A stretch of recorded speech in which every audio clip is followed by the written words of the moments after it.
স্বাগত জানাই সমস্ত ফার্মাসিস্টদের এবং ভবিষ্যতের ফার্মাসিস্টদের ফার্মাস্ট্রেট একাডেমির ইউটিউব চ্যানেলে।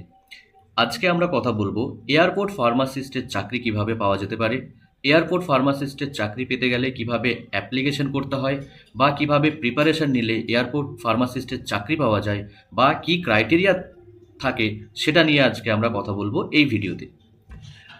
এয়ারপোর্ট ফার্মাসিস্ট সাধারণত কি হয় না, এয়ারপোর্টের মধ্যে যে মেডিকেল শপগুলো থাকে বা এয়ারপোর্টের মধ্যে যে ফার্মাসিগুলো থাকে সেখানে ফার্মাসিস্টদের চাকরি হয়ে থাকে। এবং এই চাকরিটা সাধারণত কন্ট্রাক্ট বেসিস হয়, 3 বছর বা 2 বছরের একটা কন্ট্রাক্ট থাকে, এবং সেই কন্ট্রাক্টটা রেনুয়াল বেসিসে সেটা ইনক্রিজ হতে পারে। 10 বছর, 12 বছর, 15 বছর পর্যন্ত চাকরি করা যেতে পারে এয়ারপোর্ট ফার্মাসিস্ট হয়ে।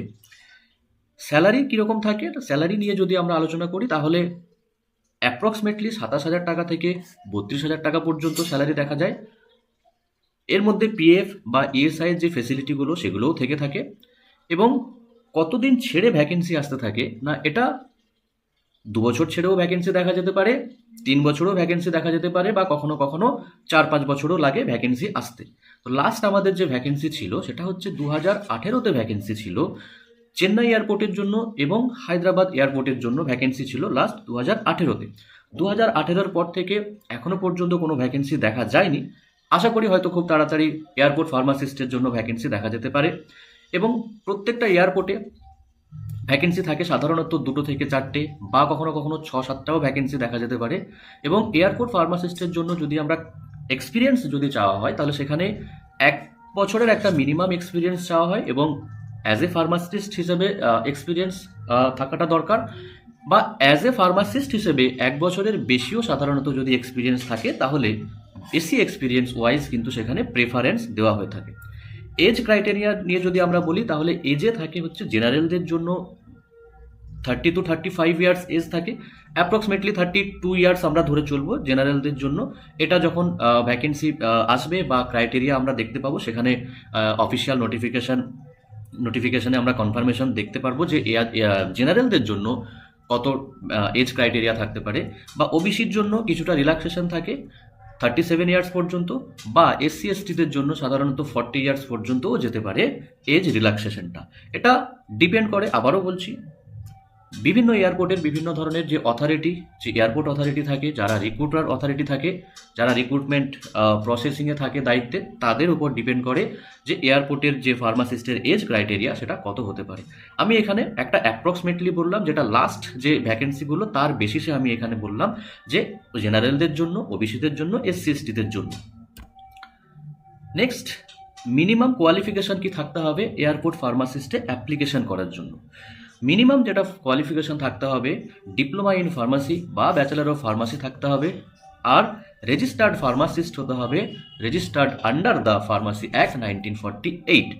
আর তার সঙ্গে আমাদের কিছু এক্সট্রা পার্সোনালিটি থাকতে হবে বা এক্সট্রা নলেজ থাকতে হবে। এবং এই নলেজটা সাধারণত দেখা হয় যে ইন্টারভিউয়ের সময় ওই পার্সনের এয়ারপোর্ট রিলেটেড যে বেসিক নলেজ, সেই বেসিক নলেজ কতটা থাকে, বা কমিউনিকেশন স্কিলটাও অনেক সময় দেখা হয় যে সেই পার্সনের কমিউনিকেশন স্কিলটা কতটা ইমপ্রুভমেন্ট আছে। এটার উপরও ডিপেন্ড করে সাধারণত কি না স্যালারি, যে তার স্যালারিটা ডিপেন্ড করে বেসিক্যালি তার এক্সপিরিয়েন্সের উপরে, বা বেসিক্যালি তার যে কমিউনিকেশন স্কিল বা নলেজ বা পার্সোনালিটি, তো এগুলোর উপরও কিছুটা স্যালারি ডিপেন্ড করে থাকে যে হ্যাঁ তার স্যালারি কতটা পর্যন্ত হতে পারে। নেক্সট, অ্যাপ্লিকেশন প্রসেস কি বা কিভাবে আমরা অ্যাপ্লাই করতে পারবো। দেখো, এয়ার ইন্ডিয়ার অফিসিয়াল ওয়েবসাইটেও কখনো কখনো আমাদের নোটিফিকেশন দেখা যায়। মাঝে মধ্যে এয়ার ইন্ডিয়ার অফিসিয়াল ওয়েবসাইটটা যদি আমরা ফলো করি তাহলে ওখানে এয়ারপোর্ট ফার্মাসিস্টের নোটিফিকেশন দেখা যায়, রিক্রুটমেন্ট নোটিফিকেশন। বা আমাদের নকরি.com বলে যেটা আমাদের চাকরির যে সাইট, সেই নকরি.comও কিন্তু অনেক সময় এয়ারপোর্ট ফার্মাসিস্টের ভ্যাকেন্সির নোটিফিকেশন দেখা যায়। অ্যাপ্লিকেশন ফিজ একটা থাকে সেখানে, অ্যারাউন্ড 500 অ্যাপ্লিকেশন ফিজ থাকে। এবং সেই অ্যাপ্লিকেশন ফিজটা কখনো আমাদের অনলাইন অ্যাপ্লিকেশন টোটালি হয়, বা মাঝে মধ্যে নোটিফিকেশনে মেনশন করা থাকে যে ডিমান্ড ড্রাফটের মাধ্যমেও অ্যাপ্লিকেশন ফিজটা জমা দেওয়া যাবে। বা অনলাইন অ্যাপ্লিকেশন যদি হয় তাহলে অনলাইন অ্যাপ্লিকেশনেও সেখানে ফিজ জমা দেওয়া যেতে পারে, বা অনলাইন থেকেও অ্যাপ্লিকেশনটা কমপ্লিট করা যেতে পারে। এরপরে প্রসেস কিভাবে হবে না, এরপরে যতগুলো অ্যাপ্লিকেশন জমা পড়বে তার উপরে কি হবে, একটা শর্ট লিস্ট হবে যে হ্যাঁ এতগুলো সিভিকে শর্ট লিস্টেড করা হচ্ছে, এবং যে যতগুলো সিভি শর্ট লিস্টেড করা হবে তার বেসিসে ইন্টারভিউয়ের জন্য সবাইকে ডাকা হবে।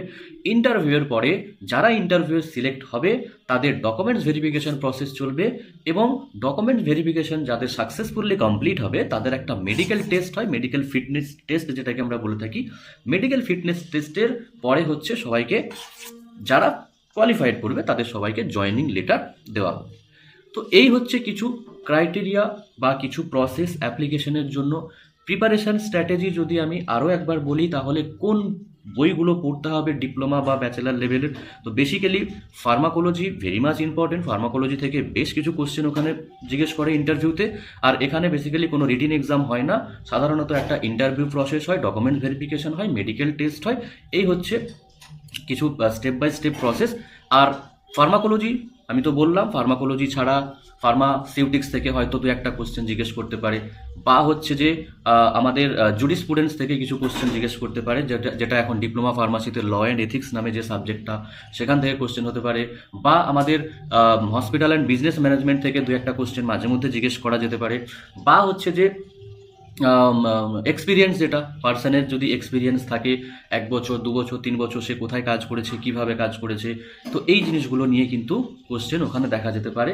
তো এগুলো ধীরে ধীরে আমরা যদি প্রিপারেশন নিতে থাকি, বা কমিউনিকেশন স্কিলটাকে যদি ইমপ্রুভমেন্ট করা যেতে পারে আগে থেকে, বা এই সমস্ত জিনিসগুলোতে কিন্তু আমাদের চাকরি পাওয়ার সম্ভাবনাটা অনেকটাই বাড়িয়ে দেয়, বা কনফিডেন্স লেভেলটা কিন্তু অনেকটা বিল্ড আপ হয়ে থাকে।